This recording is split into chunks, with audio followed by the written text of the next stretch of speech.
Hello audience friends, I am Harris. Welcome to AutoLab. At this time last year, as a Hangzhou native, I am very proud to bring you the Hangzhou Bay Range Rover. And today, the Southerner's doing something. Bringing you a Range Rover in the Greater Bay Area.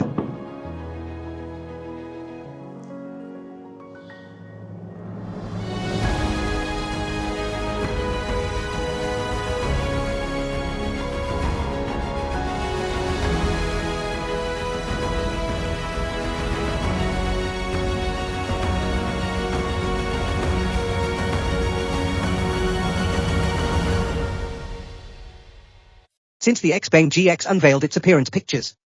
And there were a lot of voices online saying that it was really similar to a Range Rover. They do have very straight lines, a towering front, a floating roof and a clamshell hood. In fact, there are quite a few Chinese 9 Series SUV models currently adopting a similar design.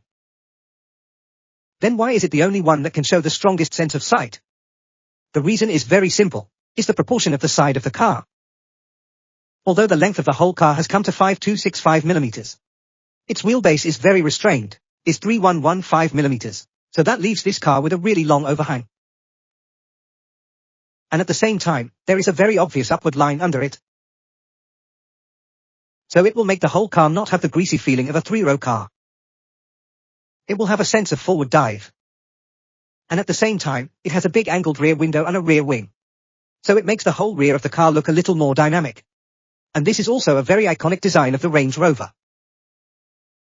And why does this car need an extra long rear overhang? I'll tell you later when you get in the car. The other thing that makes this car so reminiscent of a Range Rover is the fact that the styling is incredibly simple. There are very few seams between its surfaces. And most of these features are designed to be as hidden as possible. Such as a pure flat side window. And hidden water joints. And you can even see, as a smart electric car from China, that the camera, or all the driver assistance sensing hardware, is hidden very well. The position of the camera is basically invisible. It doesn't even have a LiDAR. Therefore, it further ensures the consistency of its appearance and design. Some people may see this and feel that, does the lack of LiDAR mean that the driver assistance capabilities of this car are not good? Don't forget this is XPENG. The technology decentralization from Robotaxi has allowed this car to have an effective computing power of 3000 TOPS. This could be the most powerful car on the Chinese market. Next, I will reveal the answer. Why does this car have a relatively long rear suspension? On the one hand, it is for the sake of its design, but also for its trunk. It has the same style as the XPENG X9, which can put the third row of seats in and fold into a deep pit trunk. And this allows it to have over 600 liters of trunk volume in the third row without folding. It's equivalent to standing up in the trunk of a car. And this is also the reason why this car is actually not suitable for the vertical split door design. In fact, judging from the shape of this car, I think a split tailgate may be more in line with its temperament, but with such a deep pit. You stand here and you'll find that you can't get what's inside. So it still adopts a clamshell type, extremely large trunk opening. And at the same time, a relatively forward hinge position is used to ensure the open space at the back. Since we're talking about the trunk, so let's start with the third row. Why do we start with the third row? Because they shared a very interesting information at the previous product introduction. The lateral space of this car is over 1.4 m. And the seat cushion height is over 36 centimeters. Which means that although it is limited by the body shape, after all, it is still an SUV. No matter how big the car is, I probably only have so much legroom, but its third row of space on the Y-axis and Z-axis is already close to a level of a serious MPV. Even the 1.9 meter tall me sitting here, you can see that it is actually relatively spacious. This also means that the car has excellent space utilization. Because don't forget right now I'm sitting on two 285 tire wide rear wheels under my butt, a rear drive motor with a maximum of 270 kilowatts. And a steer-by-wire rear wheel steering system. And that meant having such a deep pit in the trunk while also creating such a space in the back. It has achieved a very extreme space utilization rate. Meanwhile, the third row is also very rich in configuration. Except for the usual stuff you see, like heating and cup holders.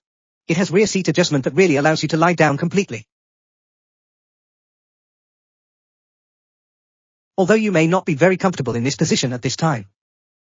But at least it provides you with this possibility. And in this car, the back two glasses have smart dimming. Even this small window with 3 rows of seats is reserved for this dimming function. So it can make you feel that the last 2 rows are close to a state of equality. Compared to the third row that has cast space magic, the second row doesn't actually have many outstanding designs. Refrigerator, TV, sofa, table, these are some regular configurations. Then they are also very easy to use, except for the cup holder slightly blocking the legs. And the switching speed of the refrigerator is a little slower. There is not much to complain about.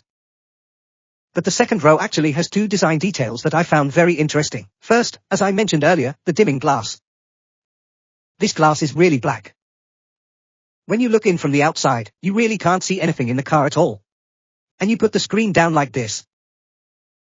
The back compartment really allows for a near total containment. It could really be used as a dressing room or some other kind of space. The second detail lies in the door panel. Its door panel is not purely flat. This side bulges up better to support your thighs.